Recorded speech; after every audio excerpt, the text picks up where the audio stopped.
Rashi's Cookery. Hi කොහමද? උනදත් ඔයාලා රශීස් කුකරි YouTube channel එකට මම සාදරයෙන් පිළිගන්නවා. අදත් මම වෙනදා විදියටම රසවත් කෑමක් තමයි අරගෙන ආවේ. මම හදන්න යන්නේ ඊටාම රසවත් කඩල පරිප්පු වලින් තෝස් එකක් තමයි අද මම හදන්නේ. අපි බලමු කොහොමද මේ කඩල පරිප්පු තෝස් එක හදන්නේ කියලා. සහ මම ඔයාලට පෙන්නන්නම් මේකට අවශ්‍ය අමුද්‍රව්‍ය මොනවාද කියලා.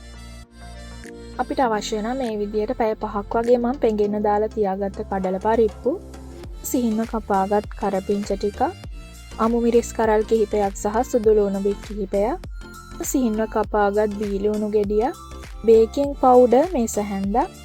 දැන් මම මුලින්ම මේ පෙඟෙන්න දාලා තියාගත්ත කඩල පරිප්පු එක මේ විදියට බ්ලෙන්ඩ් කරගන්න ඕනේ. ඒ නිසා මම මේ විදියට බ්ලෙන්ඩර් ජාරයකට දාගන්නවා. මම මෙතන කඩල පරිප්පු ග්‍රෑම් 300ක වගේ ප්‍රමාණයක් තමයි අරගෙන තියෙන්නේ. මම මේ සියල්ලම බ්ලෙන්ඩර් ජාරයකට දාගෙන මේකට මම එකතු කරගන්නවා අමු මිරිස් කරල් කිහිපය සහ සුදු ලුණු බික් ටිකත් මම මේ වෙලාවෙදිම මේකට එකතු කරගන්නවා. ඒ වගේම මම බ්ලෙන්ඩර් ජාරයකට වතුර ස්වල්පෙකුත් දාගන්නවා. දැන් මම මේක බ්ලෙන්ඩ් කරගෙන ඉවරයි.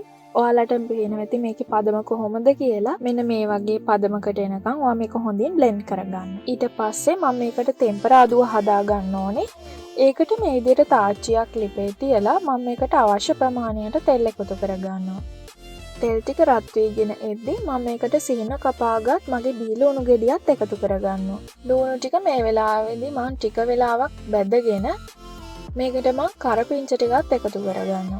ඔයාට අවශ්‍ය නම් මේකට කරපිංච වෙනුවට කොත්තමල්ලි කොළ උනත් භාවිතා කරන්න පුළුවන්. මොකද කොත්තමල්ලි කොළත් ඒ වගේම ගුණදායක කෑම. ඒ වගේම මුරුංග කොළ උනත් දාගන්න පුළුවන්. දැන් මම මේ ටෙම්පරාදුවට කෑලි මිරිස් තේ හැන්දක වගේ ප්‍රමාණයකුත් එකතු කරගන්නවා. ඒකත් මම හොඳින් කලවප් කරගන්නවා. ටෙම්පරාදුවත් මම ගොඩ වෙලාවක් ලිපේ තියාගන්නේ නැහැ. විනාඩි 2ක් 3ක් වගේ හදාගත්තම ඇති. දැන් මම මේ කඩල පිටියකට ලුණු තේ හැන්දක ප්‍රමාණයකුත් එකතු කරගන්නවා. ඒ වගේම කහ තේ හැඳි භාගයකුත් එකතු කරගන්නවා. ඒ වගේම මම හදාගත්ත ටෙම්පරාදු එකත් මේකට එකතු කරනවා. මේ කලමනා ටික එකතු කරලා මම මේක හොඳින් මික්ස් කරගන්නවා. ඔයා කැමති නම් මේකට ඔයාට පාන් පිටි ටිකක් උනත් එකතු කරගන්න පුළුවන්. නමුත් මම මේ වෙලාවේදී එකතු කරගන්නේ නැහැ. දැන් මම මේකට බේකින් පවුඩර් තේ හැන්දකුත් එකතු කරගන්නවා. ඒ වගේම වතුර මන් ටික ටික දාලා මේකේ මික්ස්චර් එක අවශ්‍ය පදමට මම හදාගන්නවා. දැන් මගේ කලමනා ටික මම මේ පිටි එකේ හොඳින් මික්ස් කරගෙන ඉවරයි.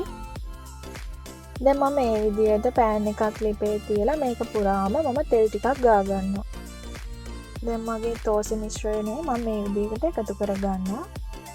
ඔයා මේක විනාඩියක වගේ වෙලාවක් තියලා අනිත් පැත්ත දාගන්න. තෝස් එක හදලා ටික වෙලාවක් පෑන් එක ලිපෙන් එළියට අරගෙන තියාගන්න. මොකද පෑන් එක ගොඩක් රත් වුණාම අපේ තෝස් එක ඇලෙන්න බලනවා. මම මේ විදියට එකින් එක මගේ තෝස් සියල්ලම හදාගෙන මේ විදිය ප්ලේට් එකකට දාගන්නවා. මේ තියෙන්නේ අවසානයේදී මම හදාගත්ත මගේ කඩල පරිප්පු තෝස් ටික ඔයාලට පේනවා ඇති. ඇත්තටම මේක ගොඩාක් රසවත් ඒ වගේම ගොඩාක් සුවඳයි මට මේ වෙලාවේදී. ඇත්තටම කඩල පරිප්පු කියන්නේ ඉතාමත්ම පෝෂ්‍යදායී කෑමක්. ඔයා කඩල පරිප්පු කන්න අකමැති කෙනෙක් නම් ඔයාට පරිප්පු වෙනවට වඩා මේ වගේ තෝස් එකක් හදාගෙන කෑවහම ඉතාමත්ම රසවත් කෑමක්. බබාලා වුණත් මේකට ගොඩාක් කැමති වෙයි. ඔයාලත් අනිවාර්යයෙන්ම හදලා බලන්න. මගේ වීඩියෝ එකට කැමති නම් ඔයාලා අනිවාර්යයෙන්ම ලයික් එකක් දාන්නත් අමතක කරන්න එපා. ඒ වගේම ඔයා තාමත් මගේ channel එක subscribe කරලා නැත්නම් subscribe කරන්න. ඒ වගේම මගේ වීඩියෝ එක හොඳයි කියලා හිතනවා නම් ඔයාගේ යාළුවෝ අතර share කරන්නත් අමතක කරන්න එපා. එහෙනම් මගේ වීඩියෝ එක බලපු ඔයාලට ගොඩාක් ස්තුතියි. ඊළඟ දවසේ අපි තවත් රසවත් රෙසිපි එකකින් හමු වෙමු.